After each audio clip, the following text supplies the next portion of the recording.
Here's a ranking for all Muppet movies. This was originally a random project / marathon I started a few months ago, watching one Muppet movie a week. It wasn't until late into the marathon I learned it was the 70th anniversary of the entire franchise. Sometimes things just work out. Unfortunately, what didn't work out is that this video would have been out a few weeks ago, but the hard drive for my laptop got fried and all the progress I made on this project got wiped. But I redid it and eventually got it done. This list will include all theatrical films, with a few exceptions of things I wanted to include for shits and giggles. The order will go from worst to best, so sit back, relax, and I hope you enjoy. Come on guys, let's go!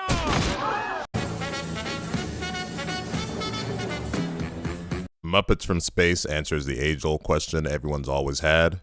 What the f*** is Gonzo? The movie initially does have something nice when it's focusing on Gonzo's sense of loneliness and lack of blood family in the same vein as the Tigger movie. Unfortunately, once the plot really gets going, it delves into being a fairly boring, low-energy, half-assed sci-fi story that lacks the whimsy and fun of a Muppet adventure. And it's not as simple as not being a musical, which this film isn't. It's just not a fun movie. While this film may not be a musical, the best thing it surprisingly has going for it is its amazing soundtrack. It has a bunch of old school cool and easy hits that work well for the scenes they're in. I love that opening Brick House song montage.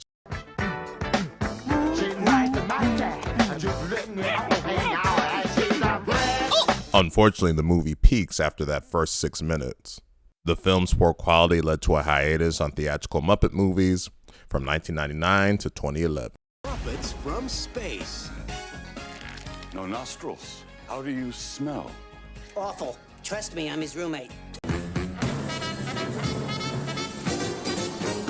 Muppets Haunted Mansion was a Disney Plus original from 2021. It is the last film-style production of the Muppets. It has Gonzo and Pepe going through Disneyland's classic haunted spook house with all the classic imagery from the ride in Muppet style. It's harmless, kid-friendly, spookish fun for young viewers, but not a lot that I personally got out of it.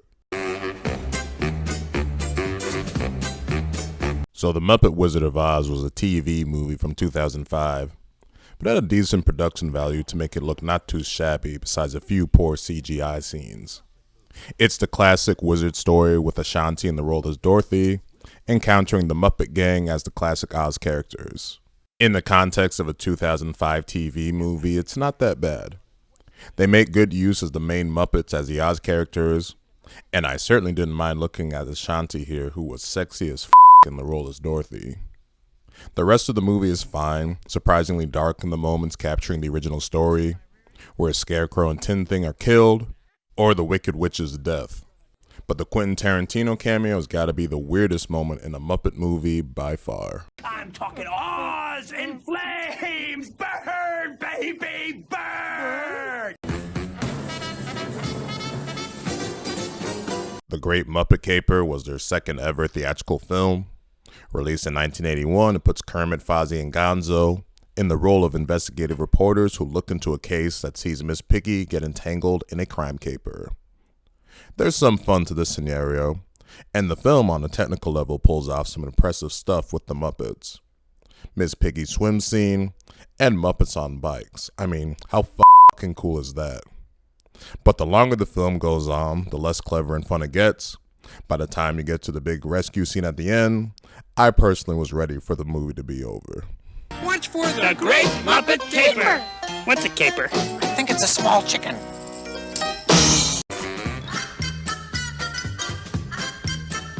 1984's The Muppets Take Manhattan doesn't play much into the spectacle of New York angle as it could have and should have. A decent amount of the movie takes place in a rinky-dink little diner. It's not much of a fun movie through most of it, until it gets to the Baby Muppet song. That was actually a really well done scene. From there, I surprisingly liked the whole Kermit amnesia mini storyline, and the actual ending wedding scene was great. Capping off a movie I didn't love, but I didn't mind too much either. They like it. They love it. Jim Henson's The Muppets Take Manhattan. Muppet Classic Theater is one of the first things I ever watched in my lifetime. a direct-to-video VHS tape from 1994 that I watched too many times as a youngster. It has Kermit and friends reenacting classic bedtime fables in The Three Little Pigs, The Boy Who Cried Wolf, King Midas, Rumpelstiltskin, The Emperor with New Clothes, and The Elves in the Shoe Store. It's PBS kids-level entertainment, but that's not a bad thing. It certainly worked on me 25 years ago. I would watch without my kids. Muppet Classic Theater, exclusively on video. Mercy! Despite being the 8th theatrical Muppet movie, 2014's Muppets Most Wanted holds the distinction of being the first true Muppet movie sequel, as it actively references the events of the previous 2011 adventure. It sees Kermit and friends on a world tour that gets interrupted due to an evil doppelganger of Kermit named Constantine. I think it's the funniest Muppet movie thanks to Constantine. His accent, mannerisms, and songs were hilarious. Yes! But he's also a great villain that drives all the zany shenanigans that occur in the story. The movie also has the distinction of 11 years later being the last theatrical Muppet movie due to its financial performance. But it's a fun movie if you give it a viewing. Muppets Most Wanted.